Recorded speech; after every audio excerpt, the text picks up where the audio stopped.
She had had strange symptoms. When she was staring, she started tripping over. I don't know how I'll meet the needs of a dying child and a newborn and 2 boys. In this episode of Beyond the Labour Ward, we're going to meet Mary Ellen. Her 4th pregnancy should have been one of joy and happiness, but a tragic diagnosis changed everything. Let's hear Mary Ellen's story.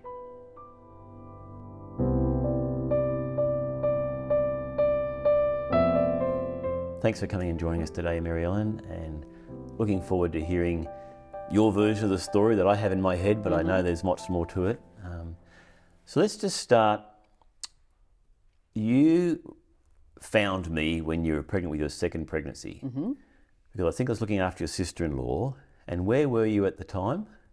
We were overseas in a country that's now called Eswatini. Right. We'd been living there for a few years, and our So this eldest... was formerly known as Swaziland. Swaziland, yes. Yes. Okay, yep. And we had to come home, and I was 36 weeks pregnant. Right. So I think we had some internet connections, like we talked on internet a few times. We must have, I think. Yeah, I think we Zoomed a few times. Yes, okay, yeah. Okay. Yeah. Because your first pregnancy was in Australia. Yeah, the pregnancy was in Swaziland, Okay, right. in Eswatini. Flew back at 36 weeks again Yes. for that as well, for that one.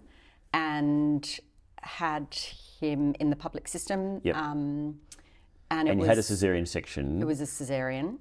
And the reason for the caesarean was? It was discovered after a failed induction that it was really placenta previa. Right. It was partially over the cervix. Did you have some bleeding during that? Yes. Okay, After right. induction, it failed, then the bleeding began, then they investigated. Right. And they said, oh, hello. There's a There's placenta a there. placenta in the way, Right. and he's not going to come out. So it wasn't an emergency, but they then So did it's a sort of C-section. semi-planned. Yes, I guess in a way. Yeah, okay. But I was super annoyed. Anyway. And you were annoyed because you had to have a Caesar? Yeah. Okay, right. So annoyed. Did not want that. Because obviously pretty active lifestyle. You wanted to get back to Swaziland, I suppose. And I think I just thought, golly, what will this mean for how many kids we can have? You know, you sort of romanticize it. You think, a natural birth will be best for me, best for the baby. Right. So all that stuff. So I think I grieved a little bit for the birth that I thought I should have. Right. But yeah, I reasonably quickly got over it. But it was and he was upsetting. healthy and you he was recovered well healthy, and there were no problems. No problems. Okay. It was 42 weeks, so he was a bit white and flaky, but Okay. absolutely normal otherwise, yeah. And what's his name? Atticus. Atticus, okay. Yes. So pregnancy number 2, most of it's in Swaziland. We've had a few connections on YouTube, not YouTube, on Skype or whatever Online, it was. whatever. It wasn't even whatever Zoom. version it was then. It wasn't even Zoom then. And then you came over at 36 weeks and you were keen for a vaginal birth. I was so keen. Yeah. I was right into the VBAC groups on Facebook and how do I make this happen? Yeah. Okay. And so, but I do think did we end up inducing you, or did you come into spontaneous labour? Gosh, that's a good question. I can't remember, but I do remember there was intervention involved during the labour. That's funny that I can't remember that detail. I do remember when I went into labour. Okay, right. And So you must have come into labour then. Yeah, and a hideous drive down the M1. So you were having contractions, Yes. driving down the M1 because you were staying in the Central I was Coast. with my parents because we'd just moved from back, Swaziland. Yeah. Okay. Got to the hospital and then we needed some assistance with the delivery. Yes, well, I remember very clearly this lovely midwife said, I think you need an epidural because you are, I was not relaxed. I was tensed up and not coping. So I had an epidural. Yeah. And it's interesting to note that reasonable statistics exist that suggest that those who want to have a successful VBAC, VBAC is a vaginal birth after a caesarean, which is an achievement in itself, but those who have an epidural are more likely to succeed in having a vaginal birth in the VBAC group. Yeah. See, I'm sure I didn't know that. Yeah. But I knew I was in good hands with you, so And they looked at me and they said, you've got to have an epidural. Right. Because you need to relax. Yep. So I had the epidural. Yep. And things went a bit slowly then, I think, Yeah. as often happens, doesn't it? Mm. And then I do remember once it sort of was like, okay, now you need to start pushing. Yeah. Like, I think we're there. I was thinking, wow, am I really there? That's crazy. I've done nothing. Yeah. But then I was terrible at pushing. Rubbish. I do remember that. And yeah, I was very, very bad at that. Yeah. And so I think you had to use forceps. We did. Yeah. Yeah. And that all went well. All went well. There And were I no couldn't issues. believe I'd just had a vaginal birth. Yeah. It was astounding to me. Yeah. And so that was Amity. That was Amity. Yeah. Yeah. And normal recovery, no problems. Unbelievable recovery. Yeah. Like no comparison to a C-section for me. It was just, Okay. I was up the next day, roaming around, Right. feeling great. Loved it. Did you go back to Zimbabwe, to Just Swaziland? No, we never did. Right. Yeah, sadly. We were trying to figure it out. But there were other... We got on the treadmill of life in Sydney and Right. it all started looking too hard. Then we had another baby and Yeah. So third baby was born in another hospital, but yeah. he decided to be whopping. He was a whopping baby. He was 4.66 I kilograms. was secretly cranky that you weren't coming to me. I know, and we absolutely loved you, but we felt we would just didn't want to bother you. Yeah, I know. Like We felt we were bothering you. so not. But yeah, yes. I know. Okay. So he was a very big baby, and again another cesarean section. And unfortunately a C-section Yeah. because he was just too large. He was spinning around He was like 4.5 at kilos, the top, wasn't 4.66. he? Yeah, he never really engaged. He never went down. Yeah. He was just spinning around at the top. Yeah. And this doctor said, we just have to get him out. Were you past the due date I for was that one so too? annoyed. Yeah, I think I was probably 10 days over or something. Right. Yeah. I was very annoyed again. I love being annoyed about C-sections. C-sections have helped a lot of women. They are necessary. I Right? They recognise have helped that. a lot of women. They are But I understand very why you were necessary. annoyed because it just wasn't part of your plan. No. Yeah, and that's reasonable to expect. Because what did you see was bad about a cesarean section? Or why were you annoyed about having Why a I'm cesarean? annoyed about them. I feel like it's very invasive surgery. You're getting cut right down through every layer that you've got. And so I think perhaps with my first one, the recovery was worse than I'd expected it to Right, be. Scar tissue and pain, and Yep. that went on and on for weeks. Right. Whereas my idea, and I know it can go in all sorts of ways, but my idea is if you have a vaginal birth, the body knows how to recover, which may or may not be true, but Right. that was my idea. I've had plenty of women who've had vaginal births and then needed a Caesar for the second and thought the Caesar was fantastic. So Isn't it's it just, funny? Yeah. everyone's got their own journey, everyone's got their own Their own body. body, right? And you've just got to let everyone be free to be themselves. You know? Totally. Okay, so now you come back, well, we start interacting again when you're pregnant with number 4. Because something happened that was very significant in your lives at that time. So take us through that. Yeah.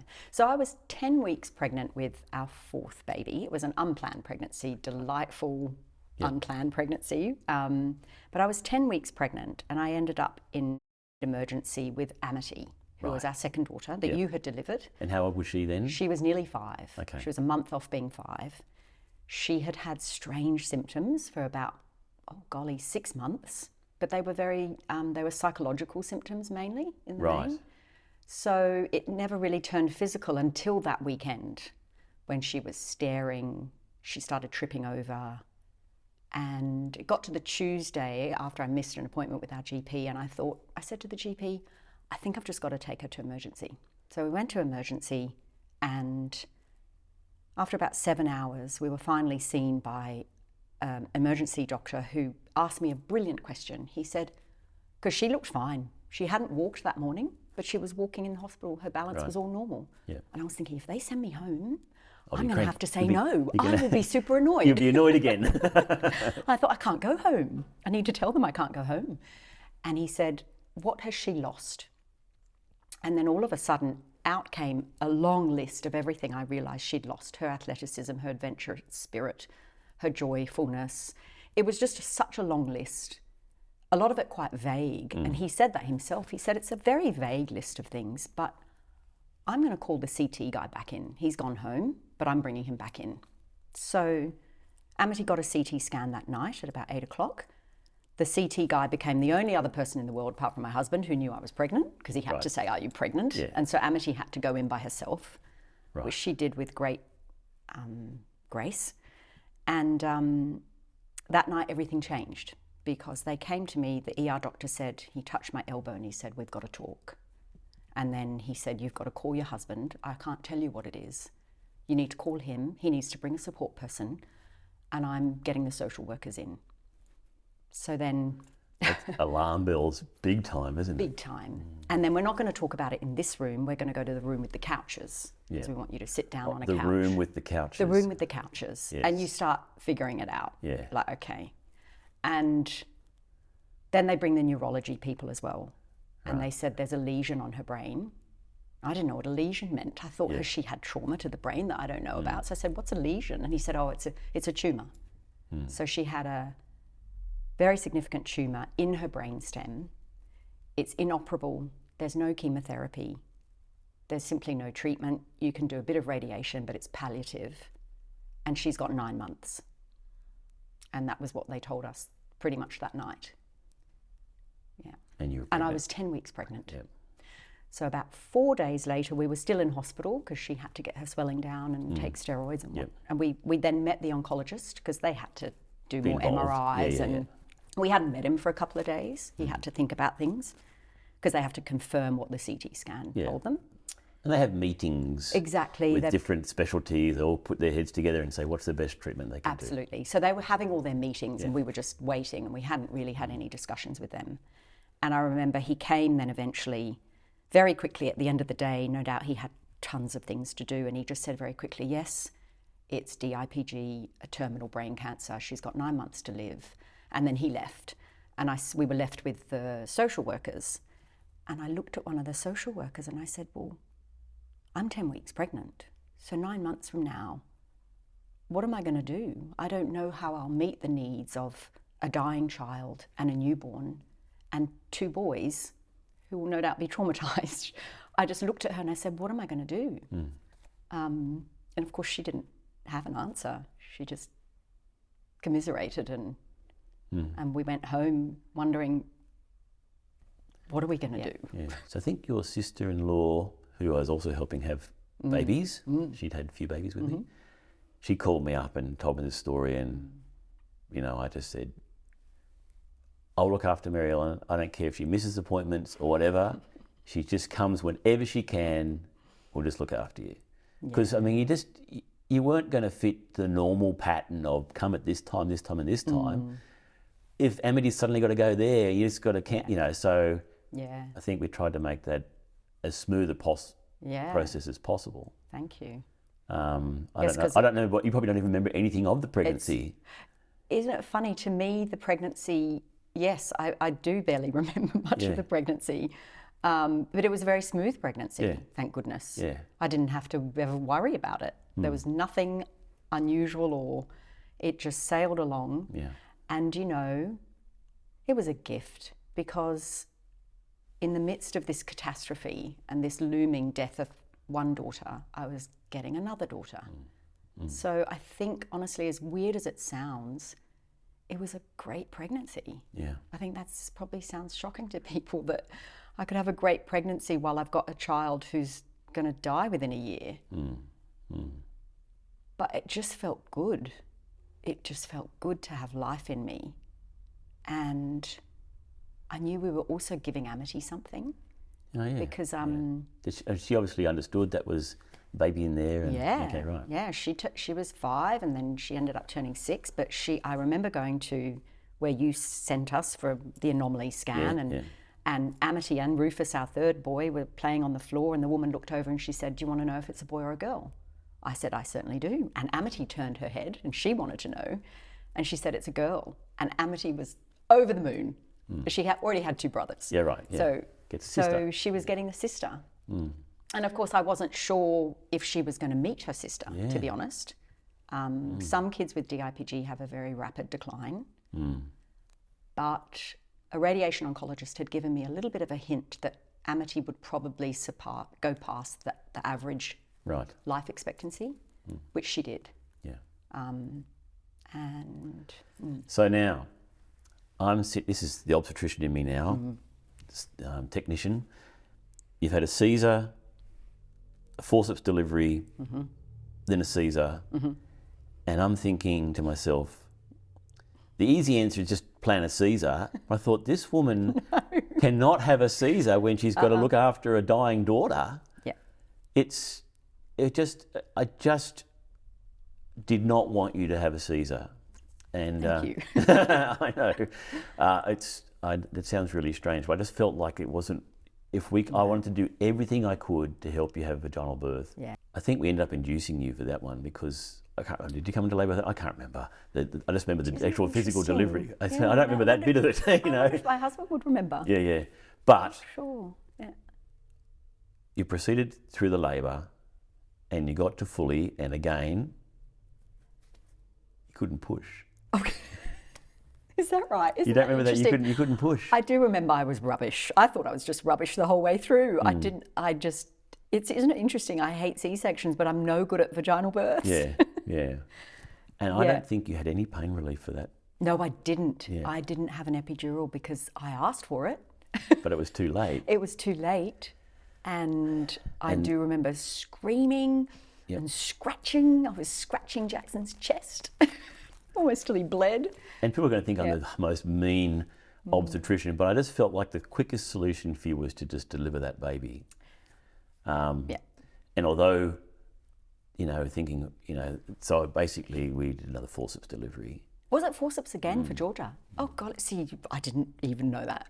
You probably don't, it's all blanked out. It's all blanked out. I did I did a thing called a pudendal block, which is like a little local anesthetic that goes into a special go. nerve to help take yeah. away some of the discomfort. But it's a pretty impressive process to. Well, you obviously know how to use forceps. Yeah, clearly, but Definitely. that's my job, But I just remember I just had to get this baby out that way because I just wanted you to be able to be home with Amity. Yeah. So badly. Yeah.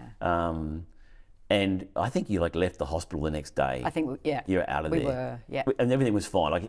She came out beautifully. There was no problems. And then it was all just Amity. Exactly. How did you go with breastfeeding?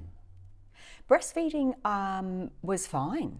Yeah, I've always been okay at breastfeeding. But I mean, even when you delivered your fourth child and you had Amity, you were still able to breastfeed? I was able to breastfeed, yeah. Okay. I'm the sort of person who has to watch that my milk supply doesn't get too low. Right, I have to eat really well, not over-exercise. I've always got to watch that. But that was all the case with any of my babies. And you're able to. And I breastfed her for a good 12 months. Very good. What was Amity's interaction? What was your fourth child's name again? Sorry? Georgia. Georgia, that's right, we did say it before. What was Amity's, how did she interact with Georgia? Oh, she was just delighted. I think my mum, the kids were at my parents' place while we were having Georgia. And I think the phone call came through that she's been born, and it was Amity who just erupted. She was like, we must get there now. She was just so delighted because, mind you, this was now, what would it have been, nearly 9 months since her diagnosis, but she'd responded so well to radiation that you wouldn't have known she had a tumour. Right. The tumour had shrunk by about 50%, which for this particular tumour is very good. Doesn't sound great to a parent perhaps, but it was very good. So she was just living a normal life. She'd started kindergarten, and this was now March, so she'd been at school for a couple of months. So she still went to school? Went to school. Wanted to be normal? Wanted to be normal. Yeah, it's a funny thing, isn't it? I knew that I wanted her at home, but I couldn't deprive her of being a normal kid. I can't say I want you at home because you're going to die in a year. So she had to go off to school and be a normal kid. And so she was well, is the important thing. That when Georgia came along, she was really well. And she was just this devoted big sister. Right. Who read her books and, looked at her nappies and, just was by her side. Got involved. Yeah, and was by her side is the thing. And could anticipate her needs in the way that Amity just could. So when did it start getting serious with Amity? Yeah, so Georgia was born at the end of March, Yeah. and Amity was really well. But you have to do repeat MRIs just to check on what's happening. And of course, we'd been told after radiation, it knows how to grow even better. Yeah, which is just this horrible irony of you've got to do radiation to give them longer to live, but it does mean it becomes more aggressive and it grows faster. So we went for an MRI in April. So what's that? March. Georgia was only about a month. Yeah. And the MRI showed it was back with a vengeance. Right. But the patient doesn't show it then for maybe another couple of months. The MRI is always Ahead of it. ahead of what the clinical presentation is. So Amity still looked fine, was as she ever was, really. I think some people might wonder why they couldn't operate on this. And when it's a brainstem tumour, the brainstem is like this junction of all the pathways, and you just can't get there. No. And you can't, whatever you remove is just going to basically It'll be catastrophic. There'll be no connection between the brain and the organ, so you just can't operate on that. You can't get in there. Yeah. No. Yeah. And there's no chemotherapy yet to get in there either. Certainly not this was 2017. So... Okay, so you had the MRI in April, so what, 2 months, May, June? That's right. So we had the MRI in April, and of course our wonderful oncologist warned us. He said, look, she seems fine now, but the MRI is showing me that she's not going to be fine in a couple of months. And sure enough, within a couple of months, she started tripping over at school.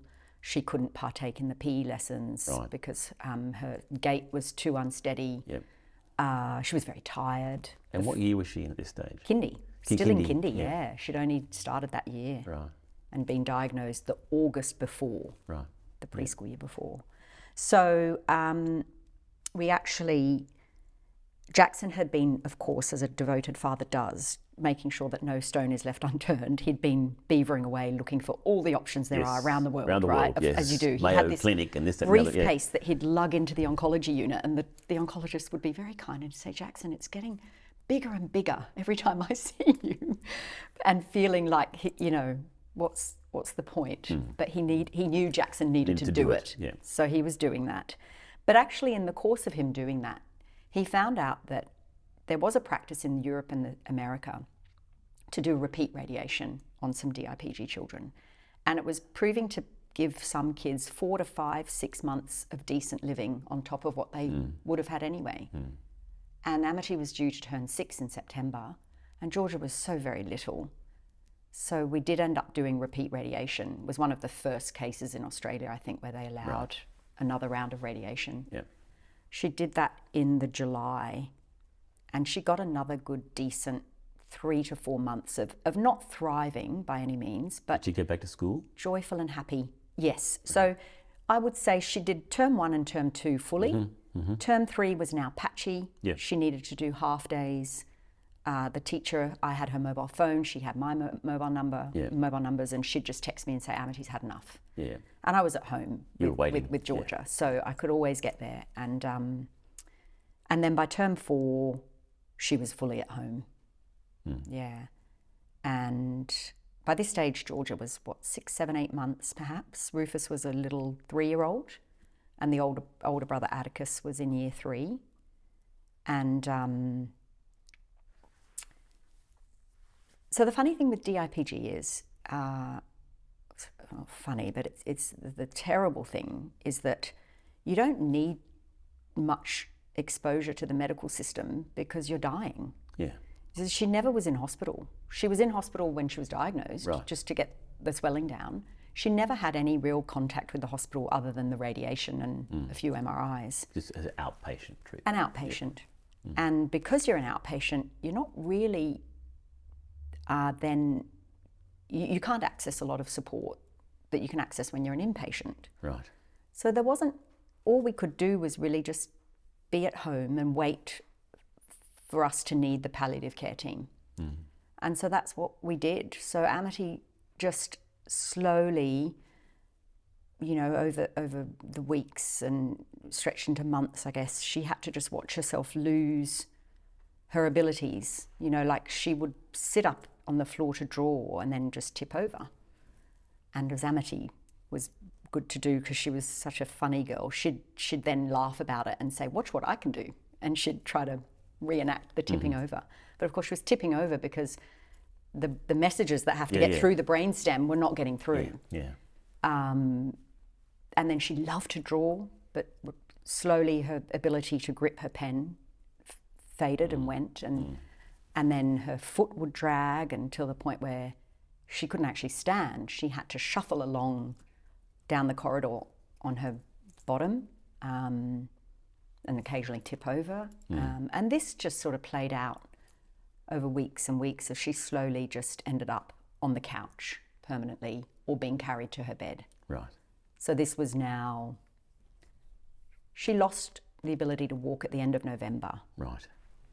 And so then December going into Christmas was the real dying period. And by that stage, the palliative care team were on board. Did they come to your house? They would come to the house, yeah. Right. Yep, she never stepped foot in a hospital after the radiation in July. Yeah. Okay. And she used to look at the other kids in the oncology unit and see them all without their hair and be terrified and think, am I going to lose my hair? And I'd be thinking, oh gosh, if only you could lose your hair. That's right. Because that means you're probably going to live. Yeah, it yeah. means you're getting treatment. You know, you don't want to lose your hair, but the irony is you're the child who's dying. It's not, you're the child who's dying. You look so well, but all these other kids are probably going to live. Life had to go on. Is the sort of awful reality. But in a way, that's a good thing as well, I suppose. I didn't want our house to turn into a morgue or something. It needed to. I had two active, healthy boys, but what we did was dinner was now always on the floor in front of the couch, beside the couch. We didn't eat at the dinner table for a good 6 to 8 weeks because we had to have dinner with Amity. And she would be lying there, really with her eyes shut, unable to do anything. But I knew that she knew we were there. Because the thing is about DIPG and the clogging up of the brainstem is they're cognitively fine. It's not, it hasn't done anything to their thinking. But they get locked in syndrome because their body can't do anything anymore.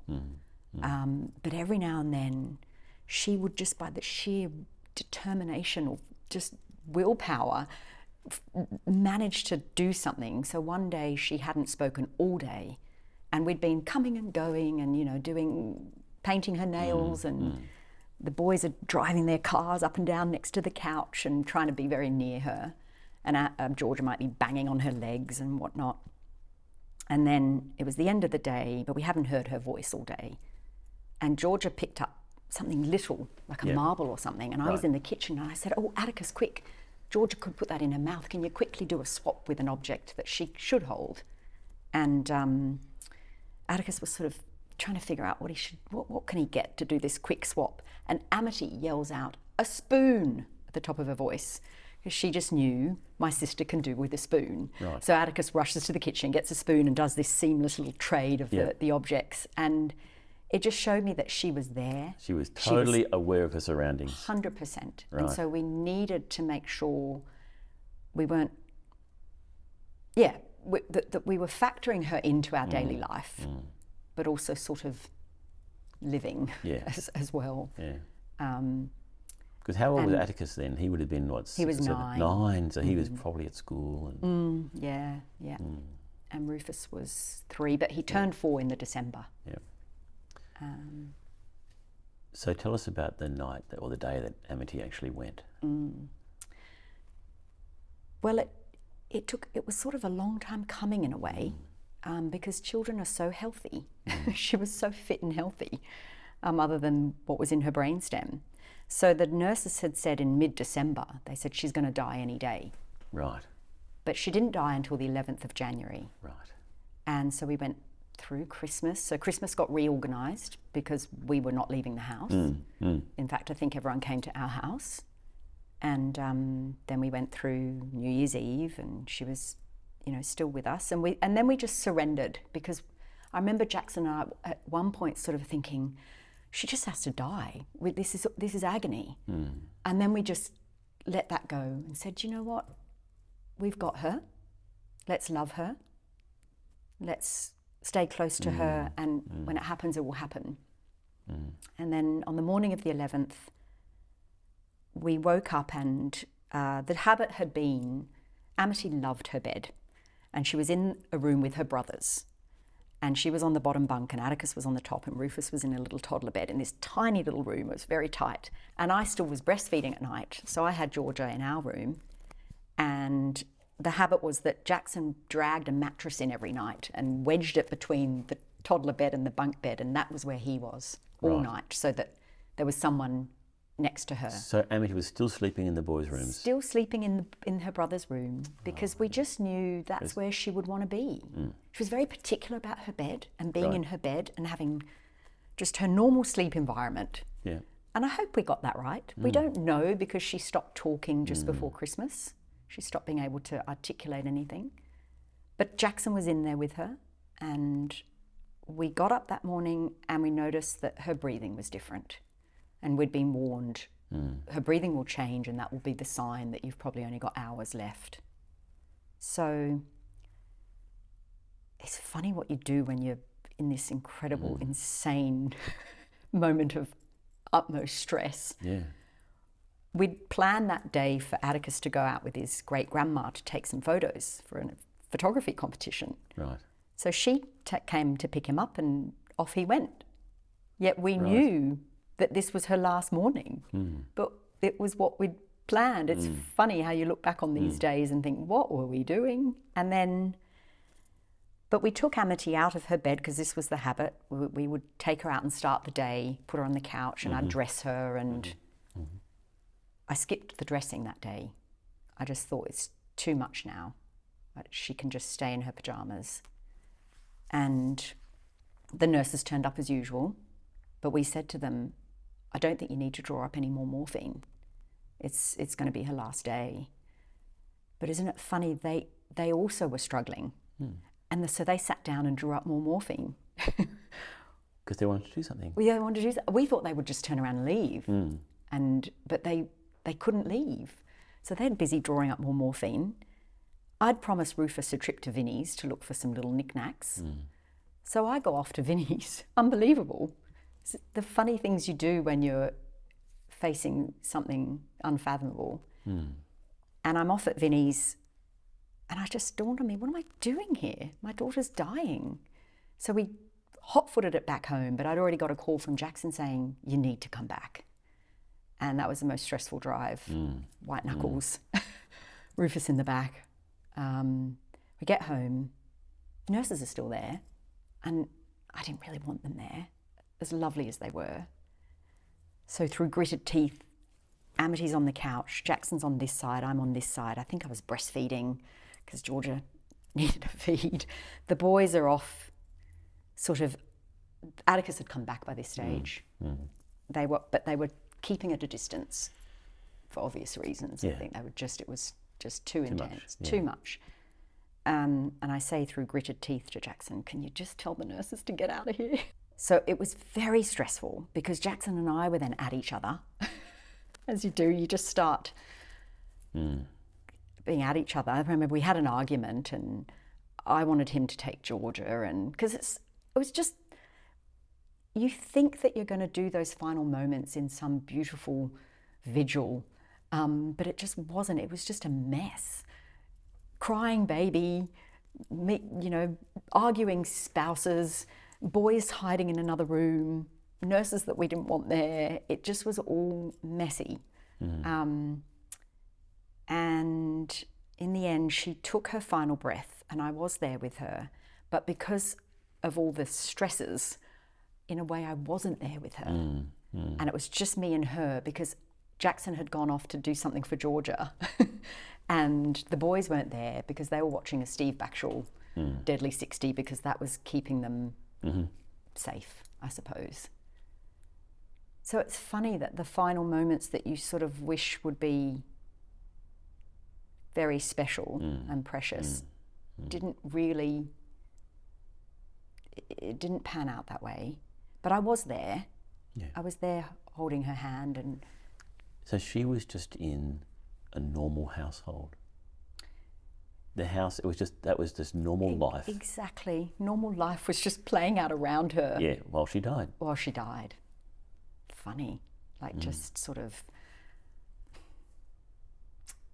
funny is not the word, just sort of perhaps unavoidable, Yeah. just an unavoidable setting.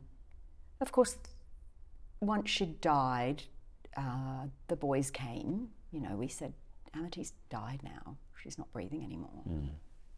Why don't you come and just, you can hold her hand. And they did, and they lay next to her. We all lay next to her. We knew we didn't need to be in a rush. Yeah. We didn't need to call anyone. We just, well, the doctor did come. Yeah. But there's just no rehearsal for these things. So looking back, Jackson and I both have big regrets about that day, about decisions we made, about where we were or how we were relating to one another, and it was very, very stressful. Thanks for inviting me to the funeral. Well, thank you for coming. I do remember. And I remember just standing room only. Yeah, Their whole community was there to support you. yeah. I knew some of them, I'd help them have babies. You know, I wasn't going, but just being right up the back, trying to just take it all in. And I just remember the minister, he said some things that really stuck with me. He says, you know, it's not very often that you get to speak with a 6-year-old child who knows she's dying. And, you know, her relationship with God, and she knows she's dying. And I remember him saying, the gospel according to Amity, God, you're a big poo, but I still love you. She was very angry. Yeah. Yeah. She was very angry. And she actually said, when I get to heaven, I'm going to kick Jesus in the face. Right. Right. And that was a very difficult thing to manage, actually, in our little family. Was at what point do we talk about this? You know, it was a massive thing that hung over us for months. At what point do we actually say, Amity, you're not going to be fixed? Yeah. We sought help for that from a psychiatrist because we didn't know the answer. He didn't know the answer. No. There sort of isn't much of an answer, as in you just have to do what you think might be best for your child. Yeah. And I knew that she knew, and this is the truth about dying children. They know they're dying. Yeah. And so I wanted to make sure we talked about it. And we may have delayed it a bit, but it was hard to kids. I think she wanted to protect us. So when I was trying to tap in and open the gate to talking about her death, she would shut it very quickly. Right. In the early months, sort of, Yeah. 6 months beforehand, she'd just shut it. And I had to let her shut it. I couldn't force it open. But then by November, when she was so physically unwell, I said to her one day in the bath, it was just me, it was just the girls in the house that night for some reason. She was in the bath, I was holding Georgia in the bath. And I said, Amity, today just seemed so hard for you. Just all the physical constraints that she had. Shuffling around the house on her bottom and not being able to draw. And I said, it just seems so hard for you. What did it feel like? And she just looked straight at me and she said, I feel like I'm dying. And that was the first time she'd really articulated it so clearly. Right. She had drawn and written some things earlier, but she didn't want to talk about them. So she'd drawn her tumour. Right. And it was this big, messy green lump. Yeah. And then there was some white little men up in the corner, and the tumour had a speech bubble, and it was speaking to the white little creatures, which were the healthy cells. Because she knew that white cells means healthy cells. Right. Yeah. Must have been some book that her science brother had probably read with her, I don't know. But the bubble coming out of the tumour guy was, I'm going to beat you white guys. Right. And that picture had been drawn sort of, I don't know, a good month before. But when I tried to explore it with her, she shut me down. But now, when she looked straight at me and said, I feel like I'm dying, I thought, okay, now is the time. We need to talk about this. And as a family, we talked about it with the brothers. And it was just, it's just awful. I cannot tell you how awful it is to tell your child that they're going to go into the unknown alone, that that's it. They don't get to have you anymore. They don't, just the adults are terrified of dying, you know? So what is a 6-year-old feeling? And she would curl up on her bed and she'd say, Mummy, I'm trying to stay alive. It's been a few years now. How long's it been since she passed? She died in 2018. Yeah. So what's that, nearly 6 years? So Georgia would be 6 and a bit now. Yeah, she's turning 7. Kindy. Year 1. Year 2. Year 2. Yeah. Yeah. Now, can you explain to me, or just, what does the initials DIPG stand for?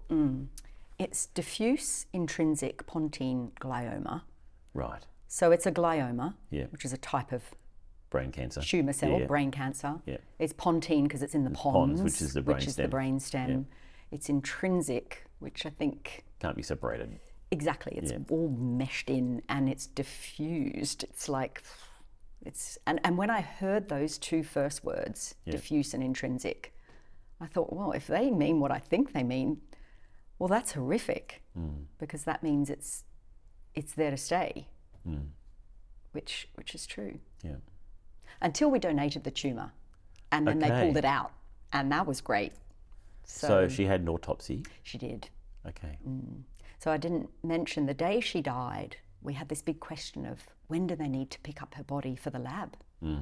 Because we'd decided we were going to donate the tumour. And I loved the idea. Amity hated the tumour, obviously. Right. She just hated it. Hated having a tumour, obviously. Hated being the only kid she knew who had a tumour. Yeah. That was a big thing. Why don't other kids have tumours? So the fact that we could bury her body without the tumour in it was somehow satisfying. They pulled every little bit out because scientists all over the world will vie for the tiniest little piece of that tumour. To study it. Yeah, because there wasn't enough. Wow. It's part of the reason this tumour hasn't been cracked is that they never had donations. All through sort of the 80s and 90s when they could have been building up a bank, they didn't do it. Right. It's only been happening in the last sort of 5 years. So we donated her tumour, and I can't remember why I said that. But No, I think it was really important. Yeah. I can only imagine Amity is still a part of your life. How do the kids? What does Georgia know of Amity? yeah, she's absolutely, I mean, there's photos everywhere.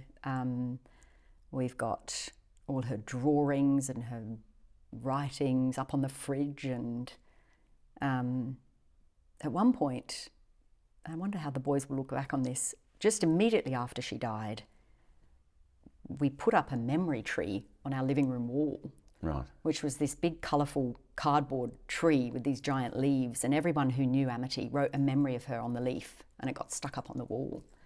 And it was just this sort of lovely reminder that, well, she's not here, but she's in our memories, and we've got all these memories of her. So, yeah, we've certainly not shied away from... Is the tree still there? Well, we moved house, sadly, Pain. and we had to pull the memory tree down. wow. Terrible. I wouldn't recommend moving house Right. after the death of a child, but we've still got the leaves, Yeah. and I'm putting them together in a book. But that's just to say that we knew that we needed to help the children connect to the memory of Amity. Yeah. That felt very important. We'll see what they say when they're adults, but it felt that we needed to honour her as well by making sure that I'm still a mother of 4. So, you know, we after the funeral, we actually had a memorial for her first birthday where we all gathered at her cemetery, Right. at her grave rather. Yeah. We call it our cemetery. And we go there regularly. it's sort of part of the fabric of our life now to trek off to Amity's grave, whether it's just alone with the dog at night or because it's 10-minute walk away. Oh, great. Very close. The boys can ride their bikes there. So that's part of our sort of weekly, monthly living, I suppose. And so I asked a question, how does Georgia, that was the question. how does Georgia relate to her? It's complicated for Georgia, I would have to say. She was 10 months when Amity died. Yeah. So she doesn't have any memory. She's certainly got all the photos and videos. She's got our stories. But I think I've had to be careful because, you know, occasionally she has intimated that she's a bit sick of all the Amity stuff. Right. Yeah. It's a fine line where we want her to know Amity, but we don't want her to grow up in Amity's shadow and feel like she's